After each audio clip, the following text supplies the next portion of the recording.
Bharatiya Janata party duffer నాయకులారా, Bharatiya Janata party బేకార్ నాయకులారా, buffoon నాయకులారా, నేను అడుగుతా ఉన్నా, ఏంది మీరు చేసింది తెలంగాణకు? ఇంకో 2 నెలలు అయితే జూన్ 2 వస్తున్నది, 8 ఏళ్లు నిండుతాయి తెలంగాణకు. పొత్తిళ్లలో ఉన్న పసిగుడ్డు తెలంగాణ ఆనాడు పొత్తిళ్లలో ఉన్న పసిగుడ్డును కాళ్లతో దన్నింది మీరు కాదా?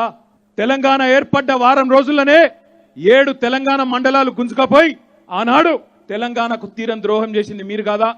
మాట్లాడితే భద్రాద్రి రాముడు రాముడు అంటారు. ఆ రాముని పక్కనే ఉండే 7 మండలాలు గుంజుకపోయి ఆంధ్రాలో కలిపింది ఎవడు? ఈ నరేంద్ర మోడీ కాదా? నేనంటే ఇది వాస్తవం కాదా? ఆ రోజు తెలంగాణ విద్యుత్ కొరతతోని అలమటించిపోతుంటే ఆ 7 మండలాల్లో ఉన్న లోయర్ సీలేరు విద్యుత్ కేంద్రం 480 మెగావాట్ల లోయర్ సీలేరు విద్యుత్ కేంద్రాన్ని తీసుకుపోయి ఆంధ్రాలో కలిపింది ఈ చిల్లర బీజేపీ కాదా? ఈ బేకార్గాళ్ళు కాదా? నేను అడుగుతా ఉన్నా. ఈరోజు పొత్తిళ్లలో ఉన్న పసిగుడ్డు మీద ఈ రోజు కూడా విషయం జిమ్ముతుంది మీరు కాదా? ఒకడు అంటాడు తల్లిని చంపి బిడ్డను వేరు చేసిందని ఒక చిల్లరగాడు అంటాడు. ఇంకోడేమో అరే వడ్లు కొనరా బియ్యం కొనరా అంటే మీ వాళ్ళకు నూకలు తినిపి పోన్రి అని ఇంకో చిల్లరగాడు అంటాడు. వాళ్ళు చిల్లర పాట, బేకార్ పాట, డఫర్ పాట, ఏం పాట అనాలి వాళ్ళని? బఫూన్ గాల పార్టీ. ఇంకా చిల్లరగాలు. ఎంత చిల్లరగాలంటే 4 ఎంపీలు ఉన్నారు వీళ్ళకు, 4 ఎంపీలు ఉన్నారు. వీళ్ళ పరిస్థితి ఏంటంటే చెప్తావు. ఒకనికేమో కరీంనగర్ అనే దిక్కులేదు, కానీ పాలమూరు లేదో పిక్తాడు, ఆడ తిరుగుతాడు వాడు. ఇంకొకనే ఆయనేమో నిజామాబాద్, ఆయననేమో బాండ్ పేపర్ మీద రాసిచ్చిండు 5 రోజుల్లో నన్ను గెలిపిన్రి, 5 రోజుల్లో పసుపు బోర్డు తెస్తా, తేకపోతే రాజీనామా చేస్తా అన్నాడు. ఏడవైంది మరి పసుపు బోర్డు? అడ్రస్ ఉన్నదా ఆయనకి? ఇయ్యాలా? ఏది పడితే అది మాట్లాడతాడు, చిల్లర మాటలు. నోరు తెరిస్తే కేసీఆర్ మీద బూతులు తప్ప ఏమైనా వస్తుందా ఆయనకు? ఇవాళ అదొక కేసు. ఇక ఇంకో కేసు ఆదిలాబాద్ ఆయన ఉన్నాడు. ఆయన ఎందెందో మాట్లాడిండు. సిమెంట్ కార్పొరేషన్ ఆఫ్ ఇండియా తెరిపిస్తా అన్నాడు ఆదిలాబాద్లో. ఇప్పటి వరకు అత్తలేదు పత్తలేదు, దాన్ని కూడా అమ్మే చక్కర్లు ఉన్నారు వాళ్ళు. ఇక ఇంకొక ఆయన ఉన్నాడు, సికింద్రాబాద్లో గెలిచిండు, ఇలా కేంద్ర మంత్రి. ఎంత సిగ్గుచేటంటే ఈ కేంద్ర మంత్రి కిషన్ రెడ్డి, ఎంత దౌర్భాగ్యం, ఎంత వెన్నుముకలేని నాయకులు ఈ బీజేపీ నాయకులు చెప్పాలి మీకు. సరిగ్గా 15 రోజుల కిందట కిషన్ రెడ్డి గారు తెలంగాణ ప్రజలకు ఒక అద్భుతమైన శుభవార్త అని చెప్పి సెలవిచ్చిండు. ఏం సెలవిచ్చిండు? ప్రపంచంలోనే అతిపెద్దదైన global centre for traditional medicine, సాంప్రదాయ మెడిసిన్లకు సంబంధించిన ఒక గ్లోబల్ సెంటర్ని హైదరాబాద్లో పెడుతున్నాం అని 15-20 రోజుల కిందట కిషన్ రెడ్డి గారు చెప్పిండు. మేము నిజమేనో అనుకున్నాం, చాలా సంతోషపడ్డాం. నిన్న ఏమైందో చూసినరా? నరేంద్ర మోడీ భారత ప్రధానమంత్రి కాదాయన, గుజరాత్కే ప్రధానమంత్రి. ఏం చేసిండు? కిషన్ రెడ్డి ఏమో హైదరాబాద్లో పెడుతున్నాను నరికిండు, ఈయన క్యాబినెట్ మంత్రి. కానీ క్యాబినెట్ మంత్రిని బేఖాతరు చేసి ఆయనను కనీసం పట్టించుకోకుండా నిన్నటికి నిన్న నరేంద్ర మోడీ గారు దాన్ని తీసుకుపోయిండు. జామ్నగర్లో గుజరాత్లో global centre for traditional medicine ఎత్తుకొని పీకిండు. ఇదొక్కటే కాదు, ఈ 7.5 ఏళ్లలో నరేంద్ర మోడీ ప్రభుత్వం, ఈ చిల్లర బీజేపీ నాయకులు, ఈ డఫర్ బీజేపీ నాయకులు ఏం చేసిండ్రో నేను చెప్తా మీకు. ఎన్ని కాలేజీలు ఇప్పటికి మంజూరైనాయంటే ఈ బీజేపీ ప్రభుత్వం వచ్చినాక భారతదేశంలో 157 మెడికల్ కాలేజీలు మంజూరు చేసిండ్రు మొత్తం భారతదేశానికి. మనకెన్ని వచ్చినాయో ఎరికేనా? తెలంగాణ కల్లా గుండు 0. భారతదేశంలో నరేంద్ర మోడీ ప్రభుత్వం వచ్చినాక 7 ఇండియన్ ఇన్స్టిట్యూట్ ఆఫ్ మేనేజ్మెంట్లు మంజూరు చేసిండ్రు. మనకెన్ని వచ్చినాయో ఎరికేనా? ఎన్ని? గుండు 0. భారతదేశంలో కొత్తగా 7 ఐఐటీలు మంజూరు చేసిండు నరేంద్ర మోడీ ప్రధానమంత్రి అయినాక. మనకెన్ని వచ్చినాయో ఎరికేనా? భారతదేశంలో కొత్తగా 2 IISER, Indian institute of science engineering రీసెర్చ్లు మంజూరు చేసిండు. మనకెన్ని వచ్చినాయో ఎరికేనా? తెలంగాణకు గుండు 0. భారతదేశంలో కొత్తగా 16 ట్రిపుల్ ఐటీలు మంజూరు చేసింది నరేంద్ర మోడీ ప్రభుత్వం. మనకెన్ని ఇచ్చిండో ఎరికేనా? గుండు 0. అదేవిధంగా కొత్తగా 4 నేషనల్ ఇన్స్టిట్యూట్ ఆఫ్ డిజైన్లు మంజూరు చేసిండు నరేంద్ర మోడీ. మనకెన్ని వచ్చినాయో ఎరికేనా? మరి తెలంగాణ 33 జిల్లాలైంది. నవోదయ పాఠశాలలు పెట్టన్నా వద్దా? 84 నవోదయ పాఠశాలలు మంజూరైతే 7 ఏళ్లలో తెలంగాణకి ఎన్ని వచ్చినాయో ఎరికేనా? గుండు 0. మరి ఈ మోడీ మనకెందుకు, ఆ బోడీ మనకెందుకు, ఈ బోడీ బీజేపీ మనకెందుకు? ఆలోచన చేయాలి తెలంగాణ తమ్ముళ్ళారా, ఆలోచన చేయండి. ఏమిచ్చిండు ఈ మోడీ? ఏం చేసిండు? 7 మండలాలట ఆంధ్రాలో కలిపిరట. ఇంత పెద్ద రాష్ట్రం డివైడ్ అయ్యేటప్పుడు 7 మండలాలు ఇటు అటు అయినాయి, బార్డర్ డిస్ప్యూట్లు ఉంటాయి, సరే అయినాయి. మీరు నీ అయ్యా నువ్వు ఏం చేస్తున్నారు? చింతమడకల్లో పోయి జిల్లెడాకులు వీక్తున్నారు. అప్పుడు ఏం చేసిరు మరి 7.5 సంవత్సరాలు? ఏం చేసిర్రు? జిల్లెడాకులు వీకిరా?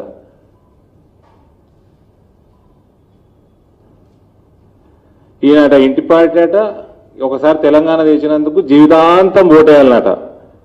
ఈయనకు జీవితాంతం ఓటు ఈయనకు వేయాలా? సరే, మరి తెలంగాణ ఉద్యమంలో అమరవీరులైన వాళ్ళకి ఏం చేద్దాం? మరి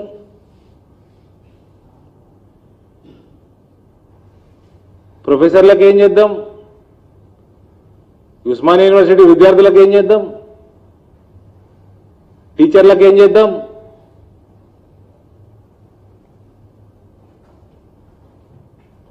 మోచేతుకు బెల్లం పెడదామా? ఏం చేద్దాం? ఇక ఇంటి పాట వీనికంటే ఓటేయాలంట, జీవితాంతం ఓటేయాలంట. తెలంగాణ సమాజం అట వీనికి జీవితాంతం ఓటేయాలంట. కానీ తెలంగాణ కోసం కొట్లాడిన వాడికి ఏం చేద్దామని చెప్తలేడు ఇలాంటి వాళ్ళు. నేను ఎమ్మెల్యే వచ్చి పెన్షన్లు చాలా పెండింగ్ ఉన్నాయి, కొత్త పెన్షన్లు ఇస్తలేరు, పెన్షన్లు ఇయ్యండి, పెన్షన్లు కూడా 2000 నుంచి 3000 పెంచుదాము అని అంటున్నారు, రైతు బంధు నుంచి 5000 నుంచి 7,500 చేద్దామంటున్నారు. అంటే ఆయన తిట్టి, ఆ ఎమ్మెల్యేని తిట్టి, ఆయన ఇప్పుడే ఇస్తే మళ్ళీ ఎందుకు గెలిపిస్తారు మనకు అంటే మోసేతుకు బెల్లం పెట్టుడు అన్నట్టే కదా. ఇన్స్టాల్మెంట్లు ఇస్తున్నా. మీ అయ్య ఎన్ని ప్రామిసులు చేసాడు? మీ అయ్య ఎన్ని డబల్ బెడ్రూమ్లు అన్నాడు, ఎన్ని కట్టినావు? ఎన్ని ఉద్యోగాలు అన్నావు, ఎన్ని ఇచ్చినావు? ఎన్ని 3 ఎకరాలు అన్నావు, ఎన్ని ఎకరాలు ఇచ్చినావు? మీ మేనిఫెస్టోది 2 సంవత్సరాల మేనిఫెస్టోది 14-18వి అలాగే ఎన్ని ఇంప్లిమెంట్ చేసినావు? ఈయనకట గంప గుత్తగా ఓటు వేయాలన్నట. కానీ ఈయననట పిల్లగాళ్ళకి చాక్లెట్లు అడిగితే ఒక్కొక్కటి ఇద్దాం కదా, ఇయ్యలోటి రేపోటి అన్న ఒక ఇంత పెద్ద డైరీ మిల్క్ బార్లకి ఒక బిల్లు తీసి ఇస్తాం, లేదా మొత్తం తింటారని. అట్లా ఈయననట తెలంగాణ సమాజానికి ఇస్తారట. మోడీ పైసలతోనే నడుస్తుంది ప్రభుత్వం, మోడీ పైసలతోనే నడుస్తాంది తెలంగాణ అని ఒక చిల్లరగాడు మాట్లాడతాడు. ఇక వానికి కూడా చెప్తున్నా లెక్క రాసుకో. రాష్ట్ర మంత్రిగా చెప్తున్నా, సాధికారంగా చెప్తున్నా, అధికారిక లెక్క చెప్తున్నా. తప్పైతే నా మంత్రి పదవి తీసి ఎడమకాలు చెప్పు లెక్క వారేస్తా అని చెప్తా ఉన్నా. ఈ 7.5 ఏళ్లలో తెలంగాణ ప్రభుత్వం, తెలంగాణ ప్రజలు తమ చెమట రక్తం అన్ని దారబోసి నీ కేంద్ర ప్రభుత్వానికి పన్నుల రూపంలో కట్టింది 3,65,797 కోట్లు. మళ్ళా చెప్తున్నా రాసుకో, 3,65,797 కోట్లు ఈ 7 ఏళ్లలో. మరి మనకెన్నొచ్చినాయో ఎరికేనా? కేంద్రం నుంచి మనం 3,65,797 కోట్లు కడితే మనకు వచ్చింది వెనుకకు 1,68,647. మన ఈ 2 లక్షల కోట్లు వాళ్ళకి పోయినాయి. మరి యాడికి పోయినాయి 2 లక్షల కోట్లు?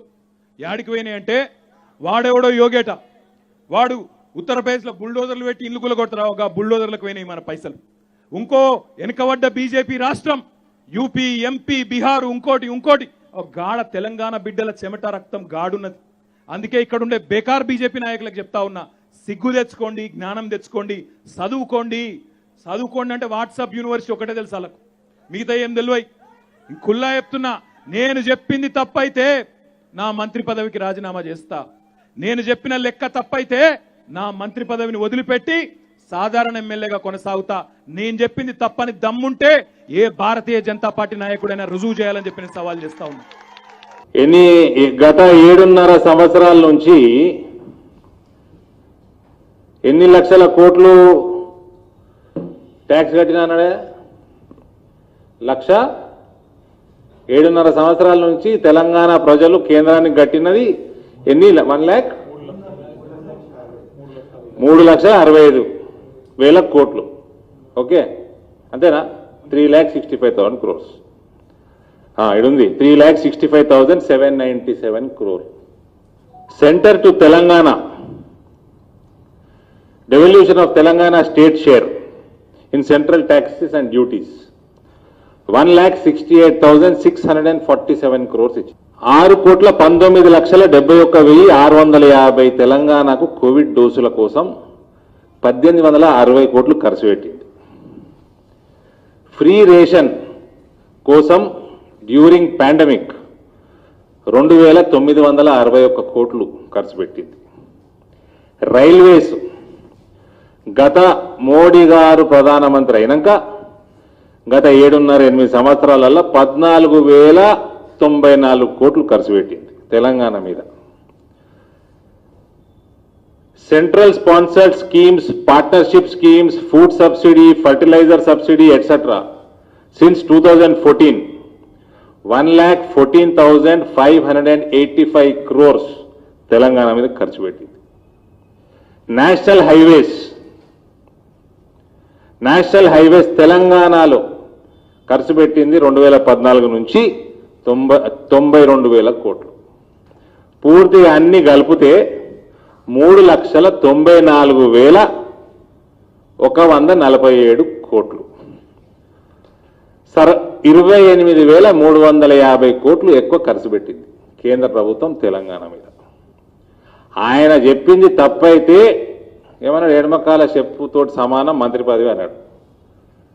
నాకు నా పదవులు, ప్రజలు ఇచ్చిన పదవులు నాకు గౌరవం, నేను అటువంటి మాట మాట్లాడగాని అది తప్పు కాకపోవచ్చు, ఇది కూడా తప్పు కాదు. ఇది తప్పు అయితే కేటీఆర్ ఏం చెప్తే అది చేస్తా, తప్పు కాలేదనుకో అదే ఎడమకాల చెప్పుతోటి తొక్కుతా కేటీఆర్. ప్రతి సంవత్సరం లెక్కలు నేను ఆయన year to year I have breakup. మీరు ఇష్టం ఉన్నాడు మాట్లాడు, ఓ 4 ఛానళ్ళు 3 ఛానళ్ళు కొనుడు, షేర్లు కొనుడు, లేకపోతే మీ చెంచగాళ్ళతో కొనిపించుడు, వాళ్ళు డబ్బాలు కొట్టుడు. ఇదేనా మీ పని? కేటీఆర్ నువ్వేదో పెద్ద చాలా నీతిమంతునివి, నిజాయితీ పరుడివి అంటున్నావు కదా through media. there is national media also here. I would request you 2 things. First thing, ఆ రేవంత్ రెడ్డి ఒకసారి పోయి అది ఎగరేసిండు కదా, డ్రోన్ ఎగరేసిండు, అది 111 జియోలో ఒక ఇంటి మీద జొన్నవాడల ఆడ 111 జియోలో అది ఇర్రెగ్యులారిటీస్ తోటి కట్టిన బిల్డింగే కదా. అది కేటీఆర్దా, కేసీఆర్దా, కవితదా నేను అడుగుతలేను, నాకు అవసరం కూడా లేదు. ఇర్రెగ్యులర్ కట్టిన అగేన్స్ట్ 111 జియో కట్టిందే కదా. కేటీఆర్ ఏమన్నాడు, ఆయన కాదన్నాడా? ఆయనది కాదన్నాడు కదా. కూల్చేయి, మరి కూల్చేసేయి. 111 జియోలు మున్సిపల్ మినిస్టర్వి, బుల్డోజర్ మాకు అలవాటు, బుల్డోజర్ పంపిస్తా నేను. ఎందుకు కూల్చేస్తలేవు? dismantle that building which is illegally constructed in Janwada against 111 Geo.